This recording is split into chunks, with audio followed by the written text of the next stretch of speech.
Garden Success is brought to you in part by Martha's Bloomers, offering an expansive collection of plants and tools for the gardener, a boutique store filled with art and home decor, and an award-winning full-service restaurant featuring handcrafted meals and desserts. Martha's Bloomers, located right off Highway 6 in Navasota.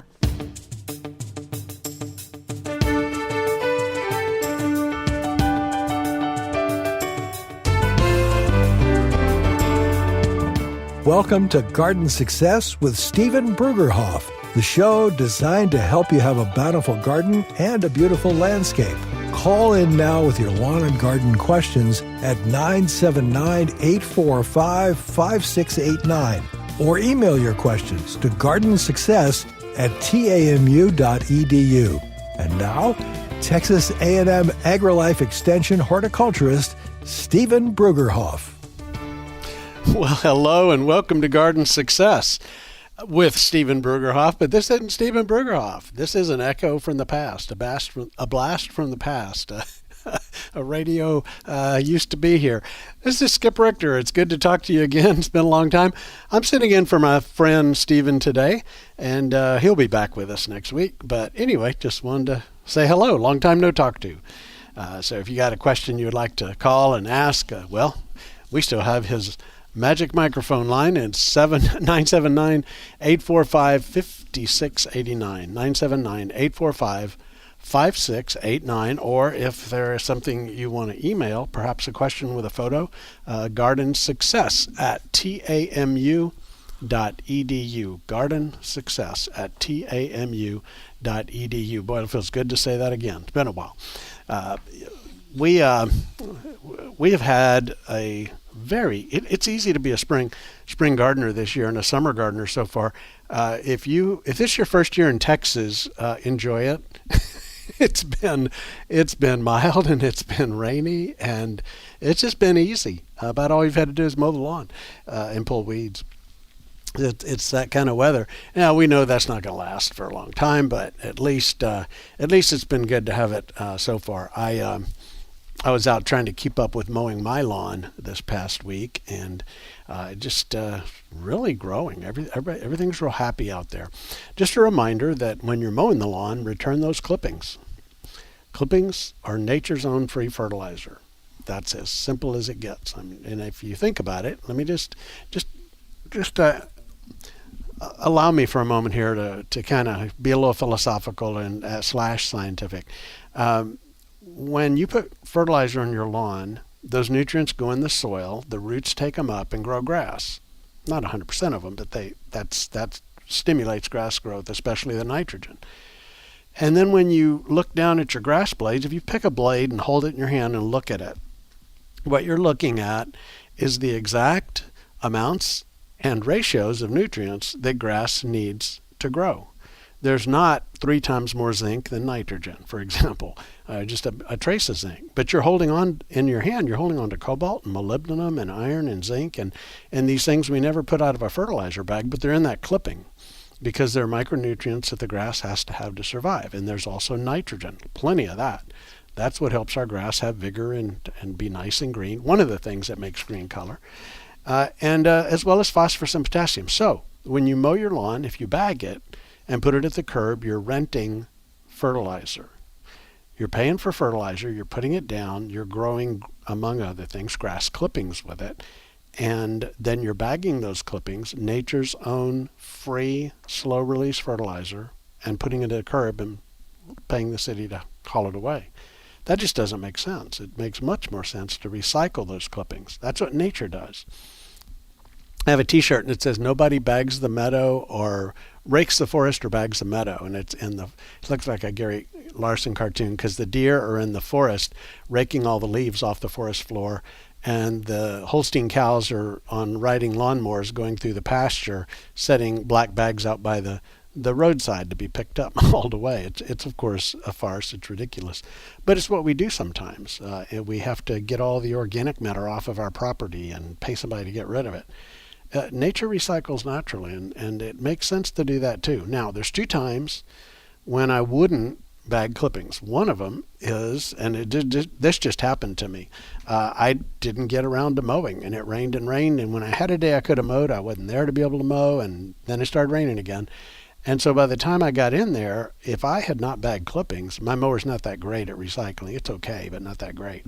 And I would have had a hay field. And so I bagged the clippings, but they went in to some walkway areas in my garden to dry and become an all-weather walkway. Some of them went into the surface, put them about an inch deep, and let them dry and become a mulch on the surface of the soil. They could have gone into a compost pile. So I recycled them still. But so one time is when the grass just gets too big to mulch it back into the ground. The second time is when you get a lot of weeds. And I know you don't have weeds. For crying out loud, I would never allow a weed at my house. If you could only see. But so when you do have weeds and the weeds have gone to seed, which happens to our winter weeds in spring, it happens to our fall weeds as we come out of winter, or the weeds that sprouted in the fall. And then in the summer, we have weeds that go to seed. So if you got a bunch of weed seeds, well, don't mulch those back in. Go ahead and bag that set of mowings to get rid of those, as much of the seed as you can. You're not getting rid of all of it. But anyway, those are 2 times. Other than that, for crying out loud, recycle the clippings. They're free and they're good. They work.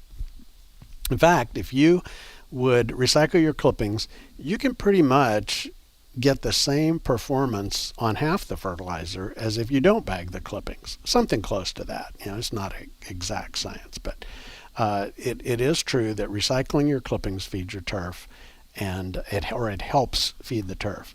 Now, it doesn't mean you never fertilize, of course. If you want good performance, you need to have adequate, especially the nitrogen, but other nutrients as well.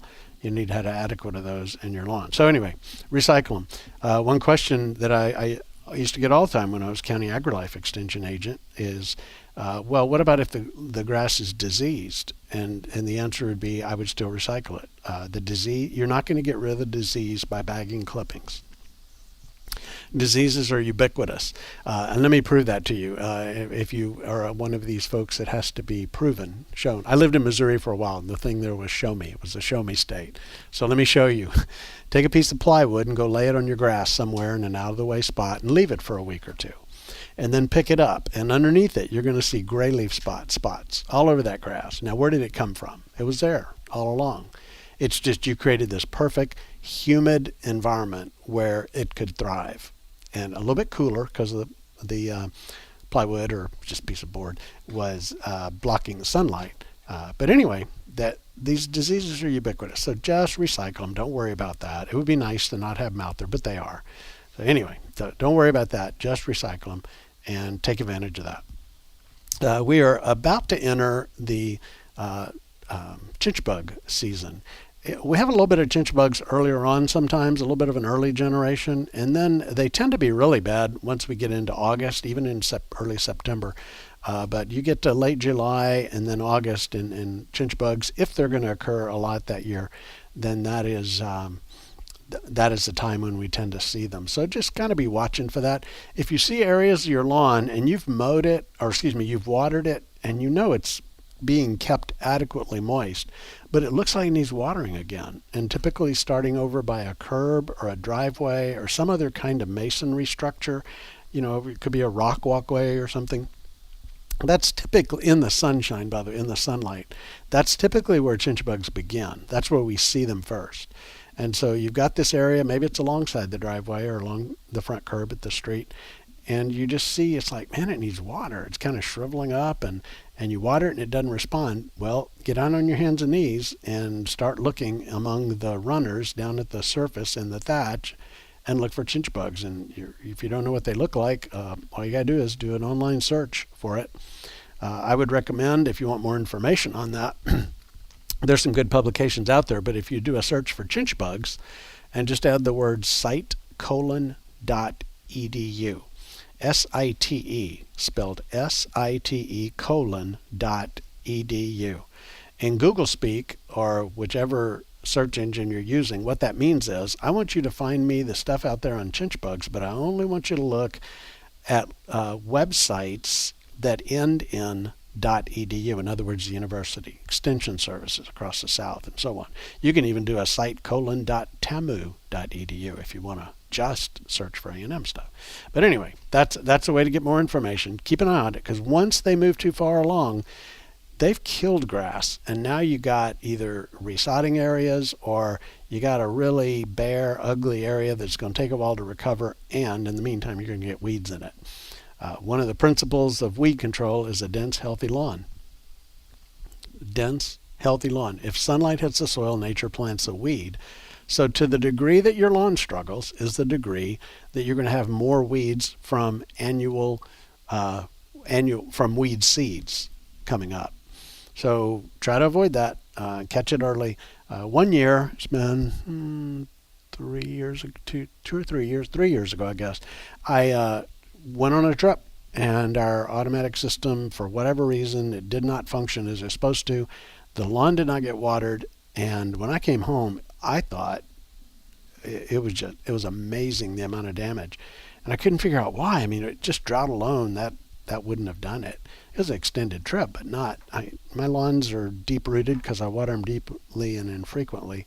But when I got down in there, it had take all, root rot, and chinch bugs. It was like the trifecta: drought, take all, and chinch bugs. And that's a new lawn now, by the way. I had to replace it in order to have it look good. So anyway, well, let me give you that phone number again: 979-845-5689. 979-845-5689. How can we help you today here on Garden Success? I am sitting in for Stephen Brugerhoff, your Brazos County Extension horticulturist, and proud to do it today. While my friend Stephen is away from the microphone for a week, he'll be back next week again. If you would like to email, gardensuccess@tamu.edu, gardensuccess@tamu.edu. Now, I had a email come in from Bill regarding what do we do here? Do we resod? It's a picture of the lawn, and it's got some challenges going on here. I have seen that in my own lawn, because I just told you I almost lost the whole lawn recently. But what you've got, Bill, is there is not enough grass to fill in very rapidly. So you've got a couple of options. With a lot of things, it's like time and money are the two trade-offs. So, for example, if you wanted to save money, you could go in and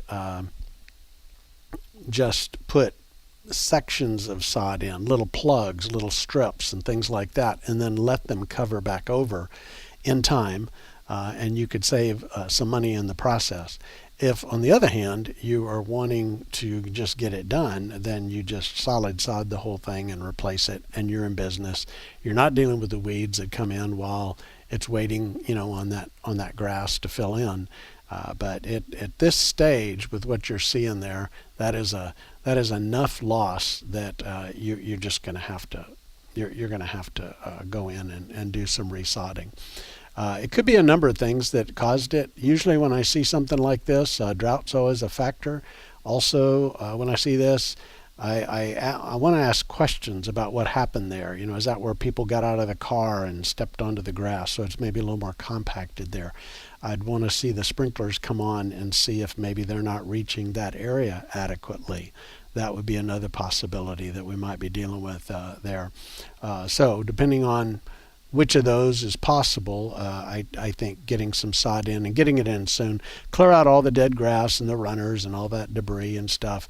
Get a nice sod to soil contact when you put the new grass down. And what I mean by that is those little slivers of soil that grass comes with, but 3/4 of an inch or so of soil. It needs to be touching your soil so that when the roots venture from the sod down into your soil, there's no air gaps and stuff in there. So you want to press those down, have a nice smooth area for them to lay on. But if you do that, they'll do well. Just remember that although nature has been awfully kind to us with rainfall, that's not going to continue. And so what you'll want to do is when you do sodding at this time of the year now, you'll want to water it very lightly in the morning and very lightly in the afternoon for about a week.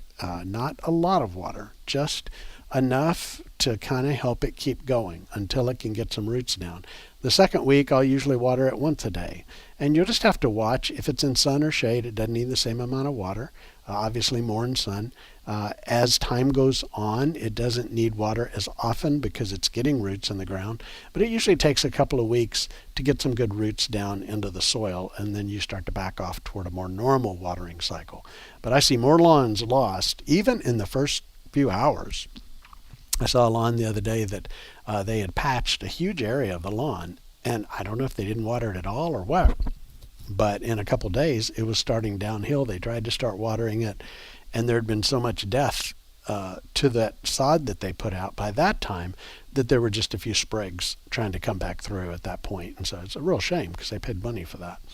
So watch out for that. Make sure it stays adequately moist for a good while. It looks like this is going to be in a lot of sunlight. So I hope that helps, Bill. Thank you for that question, by the way.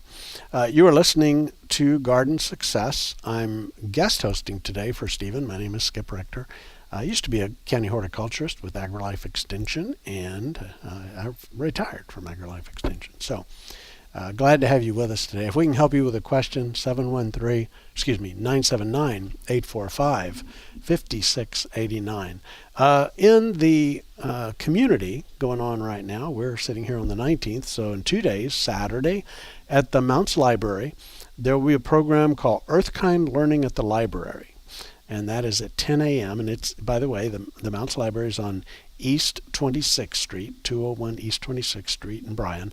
Todd Riggle, one of our Brazos County Master Gardeners, is going to talk about Earthkind pest management and how to use it in your garden.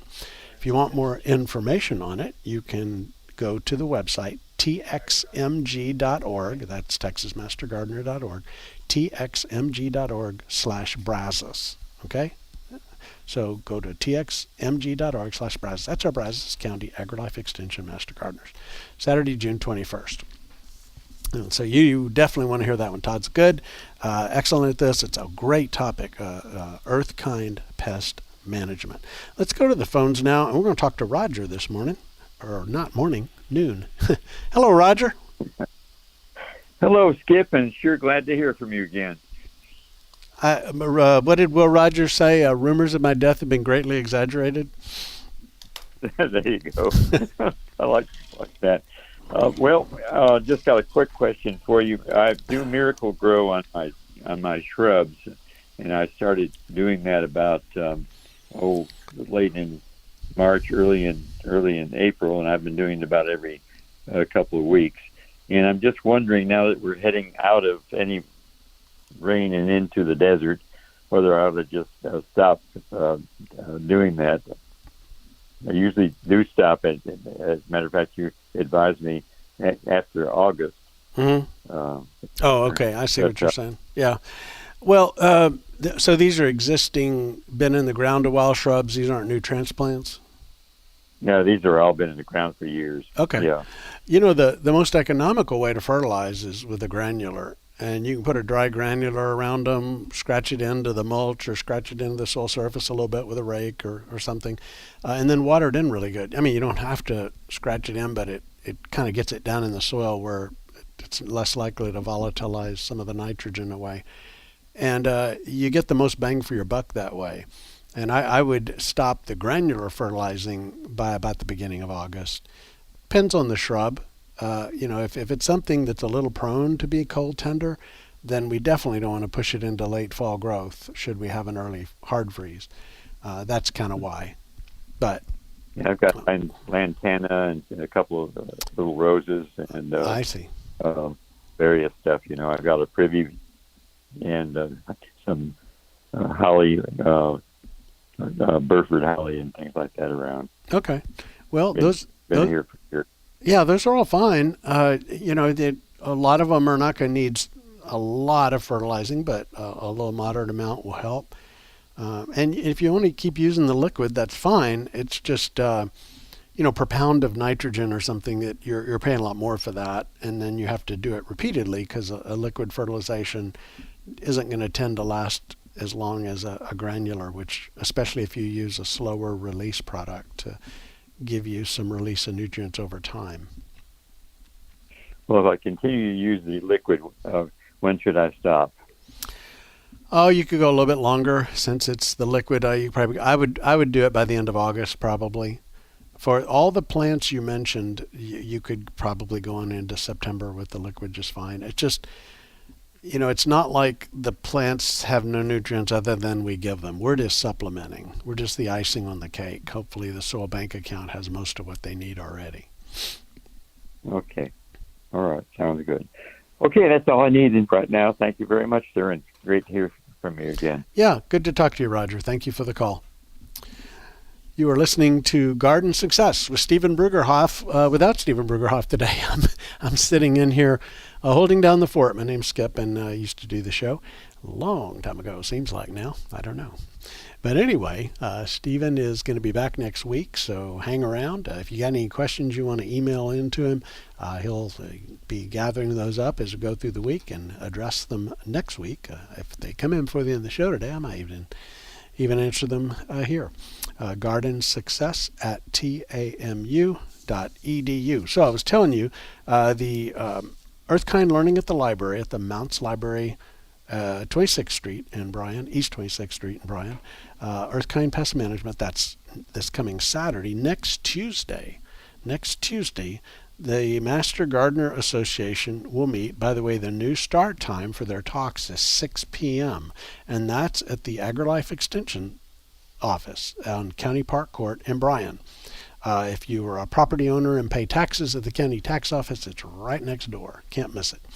Joseph Johnson, manager of the gardens at Texas A&M, is going to share updates of the garden's development and expansion across John Kimbrough Boulevard on campus in an effort to expand the gardens along White Creek, which is the creek that runs there alongside the gardens, connecting some of those campus facilities. From the very beginning, when Doug Welsh really spearheaded an effort to create those gardens in the beginning, from the beginning, there's always been the thought of a longer-term expansion in stages, and we're looking at that process going on along now as they do fundraising and different things. Joseph joined Texas A&M in 2016 to oversee the garden's construction, its maintenance and management, and future phases that will include, first of all, there's a lot of exciting things. You need to go hear Joseph talk about those. He knows what's going on, but I'm just telling you, there's a lot of really cool, exciting things that they have planned. For example, they're looking at restoration and preservation and developing nearly 27 acres into a variety of themed spaces for teaching and research, for extension and outreach, and also community involvement and enjoyment. The public's invited to this program again next Tuesday, at the AgriLife Extension office on County Park Court, right next to the county tax office. It will be at 6 p.m. There is no charge for that. The upcoming programs for now are also going to be at 6 p.m. That's the new time. For more information, you can go to txmg.org/Brazos. And you should take advantage of those great programs that Stephen, AgriLife Extension, and the Brazos County Master Gardeners are putting on there. I'm excited to hear about these things. The reason I laughed a while ago about 27 acres is let's just be unashamedly Aggie here. There is a place called the 20 Acres somewhere in Texas. I don't know where it is, but I've heard about it. But we got gardens on campus that are that big. In fact, someday going to be even larger than that. And so there I am, obnoxious Aggie, and proud of it. So there you go. Y'all can do with that as you wish. Other gardening news. There is something called Brazos County Gardening e-News. It's an e-newsletter of the Brazos County horticulture programs. It's sent out monthly with links and news of upcoming Master Gardener events, educational programs. It's got articles by our own Stephen Brugerhoff and Aggie horticulture information on it. You can sign up. Oh my gosh, I can't say this link is too long to do online. Email Stephen and he can send you the link. It's sponsored by the Brazos County AgriLife Extension Office. So if you go to brazos.agrilife.org/horticulture. brazos.agrilife.org/horticulture. That is Stephen's website. And then the Brazos County Master Gardeners brazosmg.com. And guess what? It's free. Brazos County Gardening e-News. You need to sign up for that and get it so you can stay up to date on things that are going on, because there will be things that you're very interested in. If you are interested in something called Floral Fridays, it's a Facebook Live program with timely gardening topics. Our extension agent, our horticulture agent here, Stephen Brugerhoff, is going to be doing those. Doing them Facebook Live, presented each Friday starting at 11 a.m. from the Brazos County Master Gardener Facebook page. So if you want to know what is the Brazos County Master Gardener Facebook page, well, facebook.com/brazosmg/events. brazosmg/events. That's kind of cool. One of my things that I enjoy most here in the community, things that are going on all the time, is the first Friday of each month, the streets of historic downtown Bryan just really get transformed into a beautiful stage. First Friday goes on down there. There's live music, there are performances, of course, art demonstrations, there's interactive events, very unique things for both adults and kids as well. The farmers market of Brazos County will be selling locally grown produce from 5 p.m. to 9 p.m. So if you want more information on that, destinationbryan.com/First Friday. Destinationbryan.com/First Friday. If you would like to give me a call and talk about something gardening, 979-845-5689. 979-845-5689. Now I want to go to the email, and Annalie has sent some pictures of crepe myrtles. Been kind of looking rough. Sent some photos of those. And it was trimmed by some previous owners of the tree. And that often happens with crepe myrtles, and sometimes mistrimmed as a result of that. But there's areas where the bark is damaged and the tree's kind of sealed it off. But then there's a lot of black markings on it. I'm just describing to you the picture that I'm seeing here. And what could it be is what she wants to know, and what does she do about it? Well, the black markings, the black is sooty mold from some insect that produces a sugary substance. I say produces a sugary substance. These insects suck sap out of the tree, and sap is a sugary substance, and they get the minerals out of it, and then out the back end of the insect goes the sugary substance, and it falls onto the tree parts down below. It could be leaves, it could be tree trunks, it could be your car parked under the thing, or a shrub, and it gets a sooty mold on it. Sooty, it'd be like if you took sugar, mixed it in water, and sprayed it all over things, and you did it again every day. You just kept doing it. You're going to get a black sooty mold growing on things, and that's what's happening here. Now, the trunk itself, I see signs of borers that were boring underneath the trunk, flattened lines of compacted sawdust and grooves underneath there. And something killed the bark or weakened the bark, and these borers did their damage. Now the tree's trying to heal back over. And I shouldn't use the term heal, because trees don't heal. They close over the wounded area. The sides of it form callus, and they, like a lava flow, they slowly creep back over that interior wood that is dead, and covering it back over with living bark tissues. And that's what's happening. So what you can do, I don't see signs of active scale on it right now. If there are some, there are not a lot of them. We can control scale with systemic insecticides. Generally, we avoid a lot of excess pruning on crepe myrtles. That seems to make the scale issues worse. But any insect, for those of you who don't have a crepe myrtle but have seen the sooty mold, you're probably looking at one of a handful of insects. It could be scale, soft scale, do that. It could be aphids. They will do that. It could be whiteflies. It could be mealybugs. Those are some of the more common causes of this sort of black sooty mold. But anyway, your tree just needs vigor and health to get better. What I would recommend is give it some space that is weed free around the base. None of the photos show the base here of it, Annalie. But if grass is growing up to the trunk, that is a lot of competition. Trees and grass don't like each other. In fact, they detest each other. And trees would rather drop leaves on the grass and shade it out and try to kill it, and grass is competing with water and nutrients for the tree. So creating a bed around the base as wide as you can stand to look at it. Okay, if you ask the tree, it would say my whole yard is to be a bed with no grass. But aesthetically, that's not what you want, I'm sure. But give it as much room as you can. Make it a nice mulched forest floor environment, and keep the lawnmower and weed eater away. If I saw the base, I wouldn't be surprised if there was a little bit of damage from the past where a lawnmower or a weed eater has hit it and stressed it a little bit. There's just not enough leaves in that canopy. So give it a mulch base and then fertilize that area. Go up to the tree trunk, and looking at the photos, I'm going to guess that the tree trunk is about in fact, I think you said it in here, about 5 inches.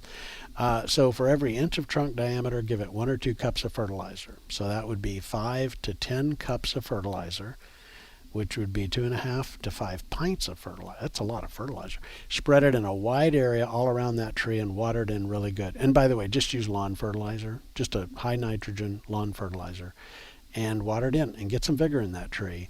And hopefully it'll start to callus and close over again.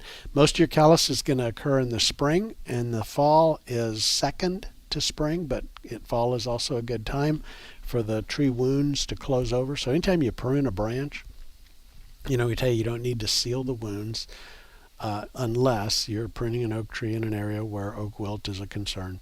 And so we want those wounds to close fast. That's why late winter is a great time to prune, because the fastest healing of the year occurs right after that. You are listening to Garden Success, and I am sitting in Stephen's chair today as he is away. My name is Skip Richter, and he'll be back next week, so just stay tuned. If you'd like to give me a call today, 979-845-5689, 979-845-5689, or by email, gardensuccess@tamu.edu, gardensuccess@tamu.edu. I mentioned earlier Doug Welsh being the one who kind of really launched the project of the gardens, promoted it, helped work to put that all together, along with a lot of other folks from the Texas A&M Board of Regents and others. But anyway, he did that, and we are enjoying the benefits of his work. He also launched Garden Success a long time ago. I don't know when it was. A long time ago. I could sit here and do the math on my time sitting in the chair, but it was a long time before that. But anyway, you're enjoying Garden Success today. Another legacy of Doug Welsh, Dr. Doug Welsh, who was here as a specialist in the horticulture department for many years, and then department head for a while here as well. But anyway, fortunate to have the show available for the folks in this community. Now that it's getting ready to get hot, or as we say in Texas, it's fixing to get hot, we need to be making sure that we are watering deeply and infrequently when we water whatever we're watering. Now, if you put in a brand new little seed bed of, some kind of summer greens or flowers, you want to be able to water frequently and just to keep that soil moist so that the seeds germinate well. But any plant that's existing, it's got roots and it's going. A good soaking on an infrequent basis is really what you're looking for. A good soaking on an infrequent basis. Okay? So that means that for a lawn, you're going to apply about 1 inch of water about once a week. Now, anytime we give rules of thumbs, there's always exceptions to them. A lawn in the shade doesn't need as much water as a lawn in the sun. A lawn that's well established doesn't need as frequent a watering as a lawn that's brand new. I was talking about squirting it a little bit twice a day when you first lay that grass down. But in general, that's a good rule of thumb to follow. And when you do that, you save water. And I know if you don't listen to Waterful Wednesdays with Jennifer Nations, you should. It's here on this station. But the College Station water folks, water conservation, that Jennifer kind of heads all that up, they have all kinds of services and information online to help you have success with your lawn. But let me do a little kind of example to make that point that I was just making. And that is, if you were to take 1 inch of water and you were to turn on the sprinklers and run it until the whole inch has been applied, first of all, you probably can't apply an inch at one time without runoff. And if it's running down the street, you're wasting water, right? Okay. So you may have to water for a while, have the water go off for 45 minutes or something, and then come back on again and water for a while and then go off. That's called cycle and soak. But if you were to put that 1 inch on, let's see, today is Thursday. So if you were watering on Thursday and you put that 1 inch on today and it's soaked in the soil, a lot of that would get into the soil bank account and be available on Friday, Saturday, Sunday, Monday, Tuesday, Wednesday. It would carry you well into next week. Now, if instead you took that 1 inch and you split it into 4 applications, some people think you need to water every other day or something like that. But that 1/4 inch that you put on would wet the grass blades and it would wet the thatch. And as it's watering, of course, you're losing some to evaporation in the process. But then when the water goes off, that little 1/4 inch squirt, when it goes off, nobody goes in there and squeegees off the grass blades and gets all that water in the soil. It just evaporates away and contributes to the humidity of Bryan College Station. Thank you very much. So that amount of water you get in the soil from 4 1/4 inch irrigations compared to the amount you get from 1 inch irrigation is dramatically different. And you're paying for that drinking water to put it on your lawn or your garden. It makes sense to get the most out of it. And so I know people are not hopefully nobody's watering just 1/4 of an inch of water at a time. But my point is that a good deep soaking on an infrequent basis is the way you get the most of your paid for drinking water into the soil for your plants. And it just makes sense. So think about it that way.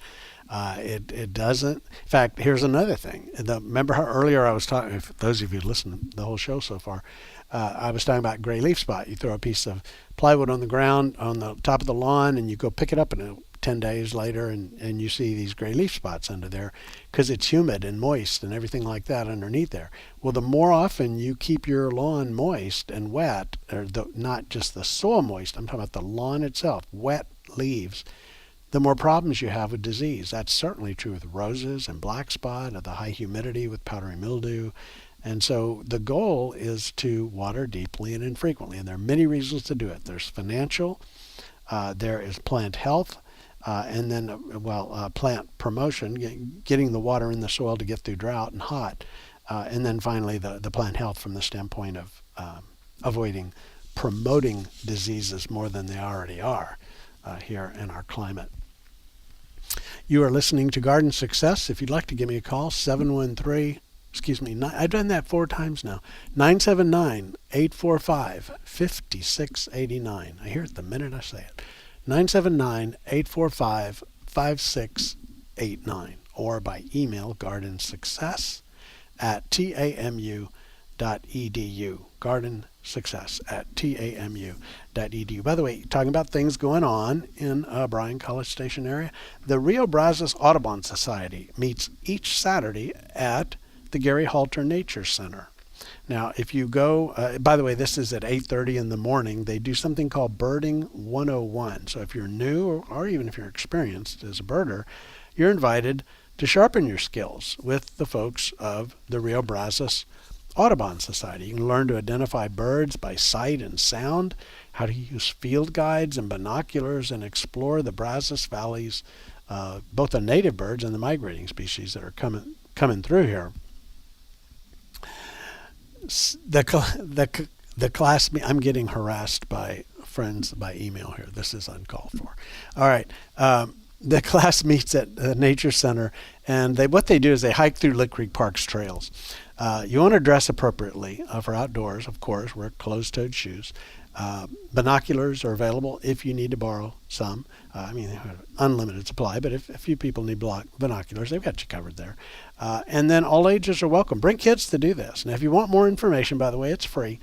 Go to riobrazos.audubon.org. riobrazos.audubon.org. Earlier, I was talking about Waterful Wednesdays. Speaking of that again, Jennifer Nation's show on KAMU FM 90.9. You're listening to it at 7:42 a.m. on Wednesdays. She's a water resource coordinator with our City of College Station here.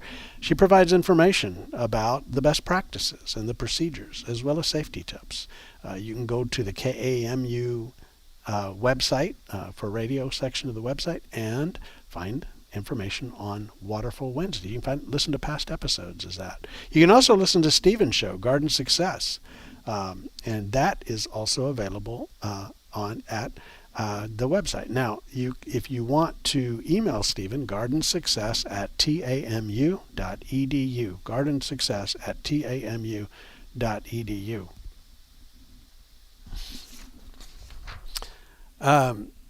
All right, then there's the Aggieland Farmers Market. The Aggieland Farmers Market. Have you been to that? Excuse me, I'm getting sidetracked here.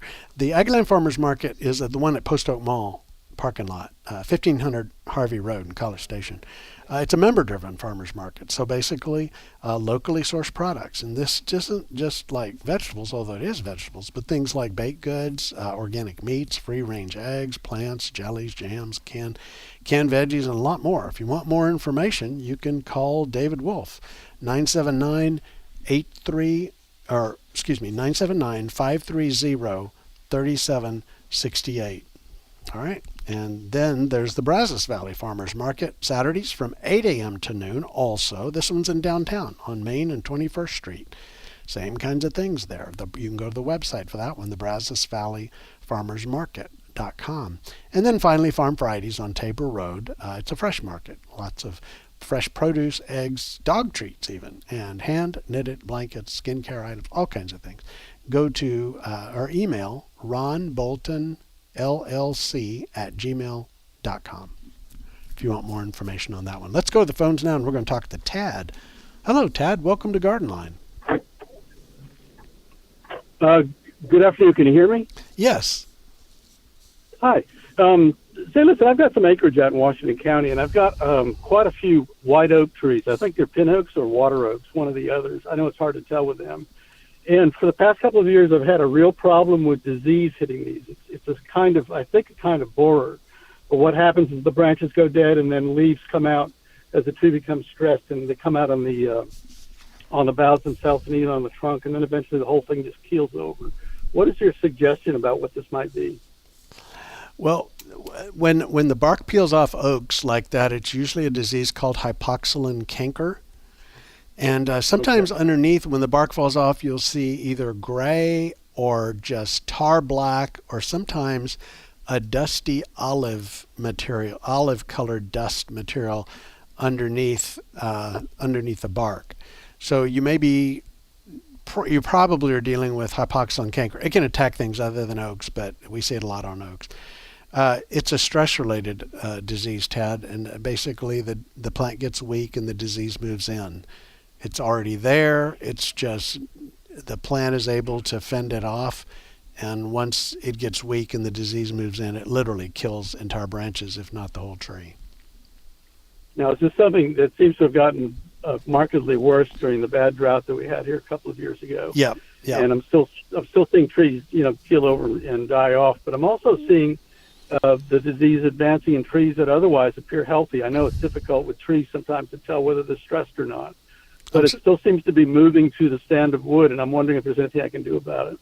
There's not a control for hypoxylon canker. And I would recommend you go online and look for that.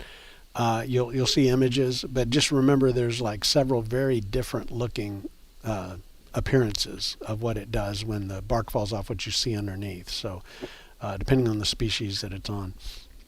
No, there's not. So it pretty much just has to run its course?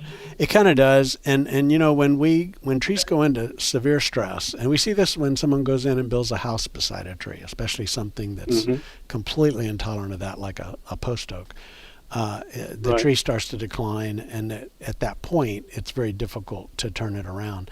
This disease it's just an opportunist, and we have a number of diseases that are like this. It's not like you have a happy oak tree going along and everything's good, and hypoxylon jumps on it and kills it.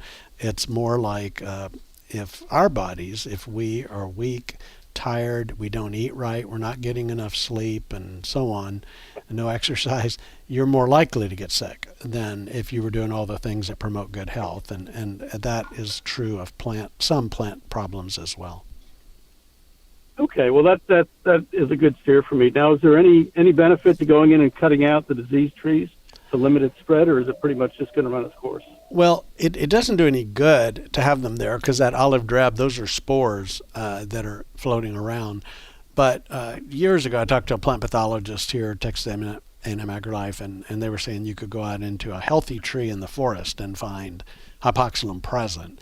It's just not able to do what it's doing to stress trees.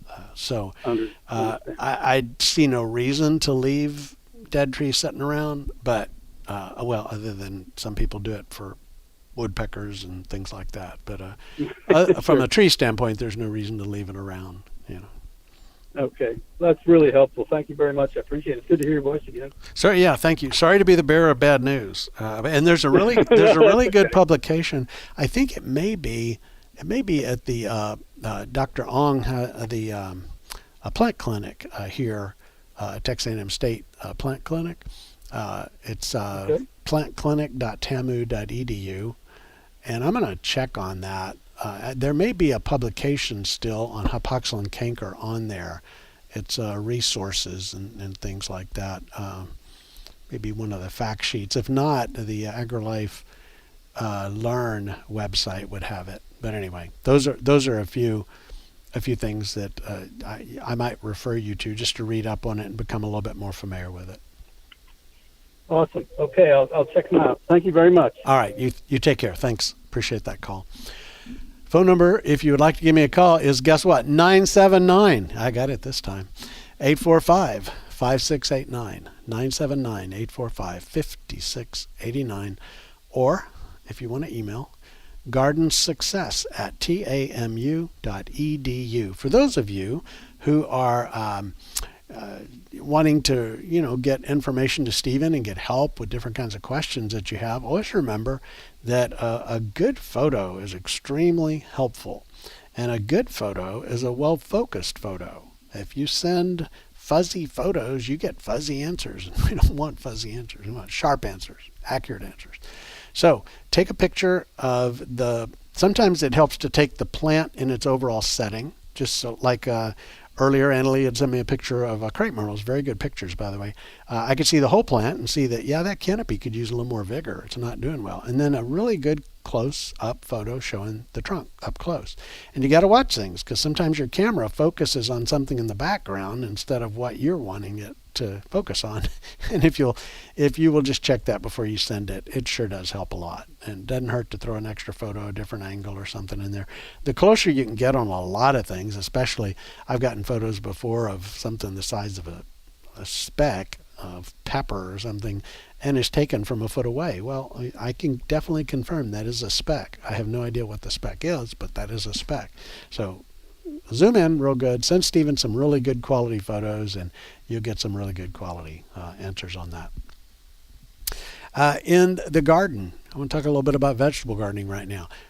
Sweet potatoes. It is sweet potato season. It never gets too hot for sweet potatoes here in the Bryan College Station area, the Brazos Valley in general. Sweet potatoes love it hot, and you get those things planted, you take care of them, you keep them vigorous and growing from the time you put them in the ground, and they're going to perform really well for you. You want to give them adequate water. Don't let them drought stress and keep them going. Other things in summer, traditional things, include the southern peas. Now, southern peas are more of a bean than a pea. We have our cool season peas, which are true peas, English peas, sugar snap peas, snow peas, those kinds of things.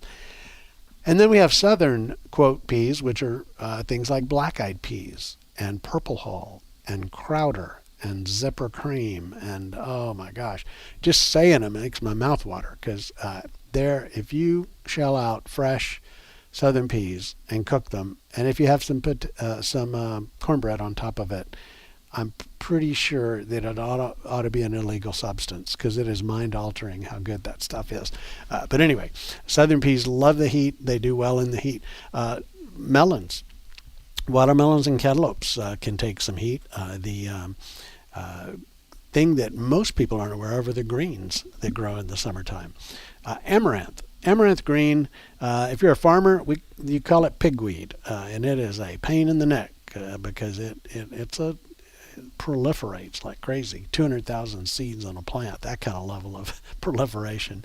But the leaves are edible, and there are vegetable types of amaranth. Some amaranth is bred to have a grain head, a seed head that is used, but the vegetable types are bred primarily for the nice large leaves, and they grow through the heat very well.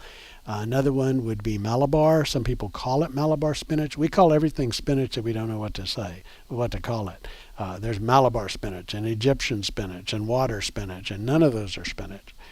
But anyway, summer green, Malabar greens, they are a very almost rubbery, very fleshy leaf, mucilaginous, which means slimy. I like mucilaginous. It sounds better than saying slimy sounds gross. But it cooks up good. And anytime, in fact, a lot of our summer greens have a mucilaginous quality to them. I don't know if you've noticed that. Okra, there's one, not a green, but okra is very mucilaginous, and some people don't like that aspect of it. I'm going to come back to okra in just a minute. But Malabar is really good. There's one called Molokhia.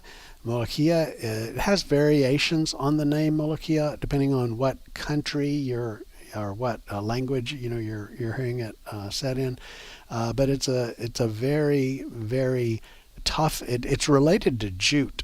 Jute twine. Now, I'm not telling you put jute twine in your mouth. I'm saying the leaves, the tender leaves on the plant are very good. And they can be, you can create sort of a pesto like we do with basil out of Molokhia.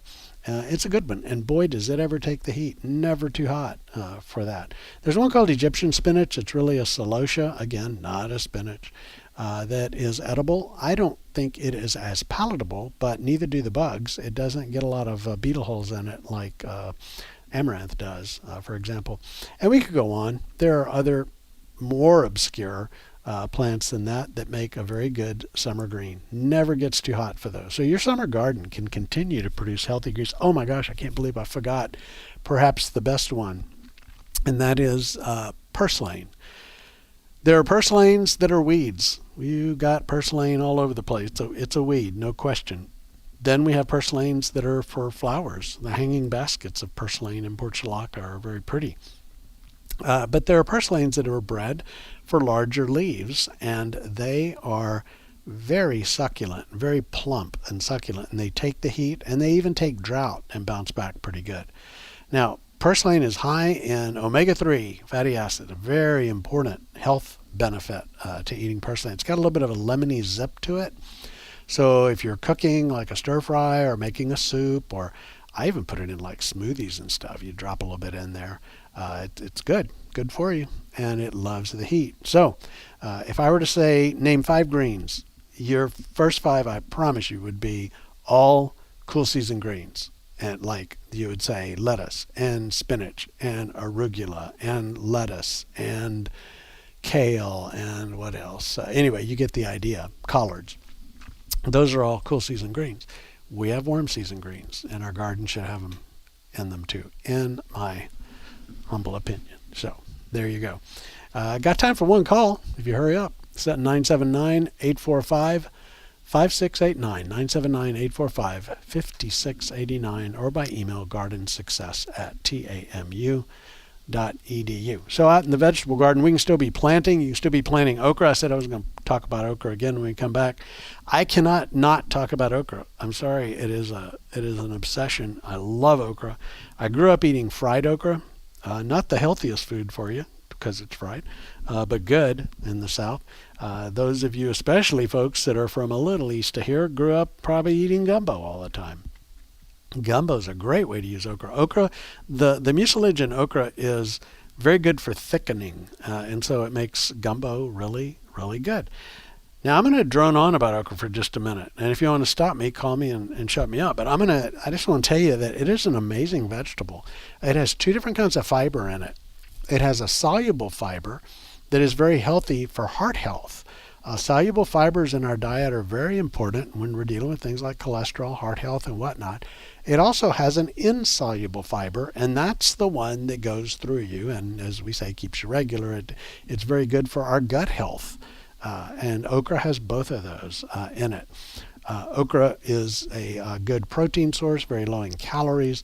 And if you're sitting here going, I'm about to turn the radio off if you don't quit talking about okra because I hate okra, it's slimy. Well, number one, quit using such language. Say mucilaginous. We don't say slimy when we talk about okra. But you can avoid that. And here's what we do at our house. Anytime I'm barbecuing outside, okra goes on the grill along with everything else. You take a pod, put a little olive oil or something on it, sprinkle a little sea salt on it, 2 minutes on one side, flip it over, 2 minutes on the other side. This is while you're making your burgers or whatever you're doing. And it is good. And the mucilage is very low. Whenever you use the heat without water, or whenever you use acidic substances with it, that's why you often see stewed tomatoes with okra. That acidic and also the heat helps cut down on the mucilage. So with grilling it, no water, just grill it on the grill. I think it turns out really, really nicely. So there you go. I'm biased. You can eat the leaves of it too, by the way. I've never tried that, but you can. George Washington Carver, who is one of my horticultural heroes, he's the guy that came up with 800,000 uses for the sweet potato and other things. But George Washington Carver, Tuskegee Institute, he came up with a number of different uses for okra. He had taken the stalks of it, and it's the inside of it he used for making paper, that pulpy, pithy material inside. And then on the outside, very stringy, almost a jute twiney kind of stringy materials, he used and braided and made rugs and stuff out of it. So isn't that cool? There you go. Okay, you learned more than you wanted to know about okra today, but there you are. I think it's an amazing substance. It does very well here. Now, there are a couple of drawbacks. It's itchy to pick, so wear long sleeves when you pick okra. Never gets too hot for okra. And so just to go a little further, clock's not up yet, so I get to keep talking. The one thing we do is I cut it, and like you were slicing it to fry or something, but no batter, just cut it, and then dry it. And little okra wagon wheels, if you will. They shrink up very small, but you can put them in a jar, especially if you freeze it or if you just pull some air out of it. Either way, it keeps a long time, and then you can throw it in soups to reconstitute. It'll draw in the moisture and swell up, and it can be used even in the off season. And then finally, we have a little Vitamix that grinds stuff up. I've even made okra powder of it and used it for thickening everything from smoothies to whatnot. So there you go. If you want to become an okra nerd, there's a book by Chris Smith called The Whole Okra. The Whole Okra. And you too can become an okra nerd, the Cliff Clavin of all of your garden gatherings as you drone on, as I have, about the wonderful things about okra. You've been listening to Garden Success, and for whatever reason, I have no idea, but they let me come back in here and sit while Stephen was gone for a day. He'll be back next week. You can reach Stephen at the AgriLife Extension Service office here in the Bryan College Station, Brazos County area. He's your horticulturist here, and he'll be back next week. In the meantime, if you'd like to send him an email, gardensuccess@tamu.edu. Remember those things going on, starting with 2 days from now on Saturday, Earthkind Learning at the Library, Earthkind Pest Management, Todd Riggle, Brazos County Master Gardener at the Mounts Library, East 26th Street, Bryan, Texas.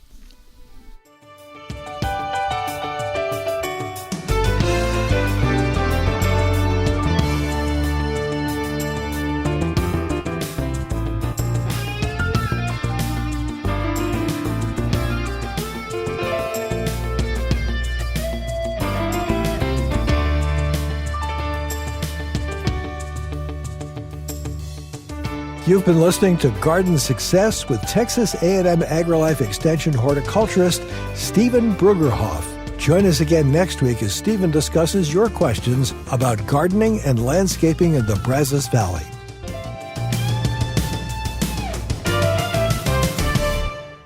Garden Success is brought to you in part by Martha's Bloomers, featuring an expansive collection of plants and tools for the gardener, a boutique filled with art and home decor, and an award-winning full-service restaurant featuring handcrafted meals and a wide selection of hot teas and desserts. Located on Highway 6 in Navasota.